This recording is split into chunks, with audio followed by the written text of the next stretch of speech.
Hey, good morning, guys. Congratulations on your K8. It's going to change your life.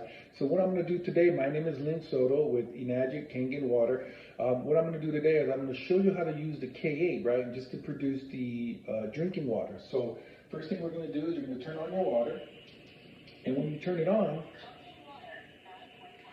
it will come on and it'll talk to you and let you know exactly at what pH you're at this point. So we recommend that you start at the 8.5 water. The reason for this is because our bodies, because we haven't had alkaline water or antioxidant water, needs to get used to the slight change of the higher pH.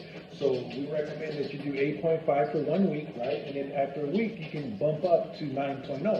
Now, it's like an algorithm. When you go from 8.5 to 9.0, it jumps up 10 times in the strength of the pH. So we'll go to 9.0, yes, the machine does talk to you, and then a week later, 9.5. So a week at 8.5, a week at 9.0, and then a week at 9.5. If you experience strong detox symptoms or cleansing, just come back down to the pH that you were below, and for another 3 days or a week, and then come back up. And that's the simple way to just create the drinking water. Okay? Have a great day. God bless.